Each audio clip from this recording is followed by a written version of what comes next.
السلام علیکم، میں ہوں شکیل حیدر اور آپ دیکھ رہے ہیں ہمارا فیس بک اور یوٹیوب چینل بکھر نیٹ ورک۔ عمران خان کی حکومت نے بہت سارے ایسے فیصلے لیے ہیں کہ جن پہ عوام نے بڑی تنقید کی ہے، اس کے بہت سارے ایسے دعوے تھے کہ جس پہ عوام نے تنقید کی، مگر ایک ایسا فیصلہ اب ان کا سامنے آیا ہے عمران خان کی حکومت کا کہ جس کو دیکھ کر نہ صرف خراج تحسین پیش کرنے کو دل کرتا ہے بلکہ پاکستان میں جو مذہب پسند حلقہ ہے، جو مذہب پسند لوگ ہیں، جو مذہبی طبقہ ہے، وہ بھی اس فیصلے سے بڑا خوش ہوا ہے اور ہر وہ مسلمان خوش ہوا ہے کہ جو قرآن مجید سے پیار کرتا ہے، جو قرآن مجید کا احترام کرتا ہے، جو چاہتا ہے اس کے بچوں کو قرآن مجید کی تعلیم دی جائے، وہ اس فیصلے پر بڑا خوش اور بڑا ہی مسکراتا نظر آ رہا ہے۔ اب فیصلہ کیا لیا ہے حکومت نے فیصلہ لیا ہے کہ پنجاب میں سکولوں میں پہلی سے 12ویں تک قرآن مجید کی تعلیم لازمی ہوگی اور یہ ایک مضمون کے طور پر پڑھایا جائے گا، اس کی تعلیم مضمون کے طور پر پڑھائی جائے گی۔ 5ویں تک صرف بچوں کو ناظرہ پڑھایا جائے گا اور اس کے بعد 12ویں تک بچوں کو ساتھ ترجمہ بھی پڑھایا جائے گا تاکہ ان کو پتہ چلے کہ قرآن مجید کے اندر جو واقعات ہیں وہ کتنے زیادہ ان کی زندگیاں بدل دینے کی طاقت رکھتے ہیں۔ قرآن مجید کی جو تلاوت ہے وہ ایک انسان کو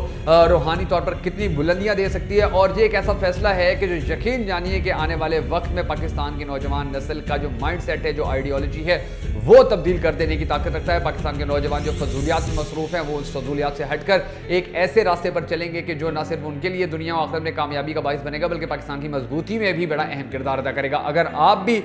خوش ہیں اس فیصلے سے تو کمنٹ باکس میں ضرور بتائیے گا، اور اس کے علاوہ ہمارے اسکولوں کے اندر جو ایک ماحول بن رہا تھا کہ وہاں سے جو والدین وہ بڑے ڈسٹرب تھے کہ وہاں پر ان کے بچوں کی صحیح تربیت نہیں کی جا رہی ہے، وہاں پر ان کو صرف پڑھایا نہیں جا رہا ہے، وہاں پر صرف فیسیں لی جا رہی ہیں، تو یہ جو فیصلہ ہے یہ والدین کی یہ پریشانی ختم کرنے میں بھی انشاءاللہ بہت مددگار ثابت ہوگا۔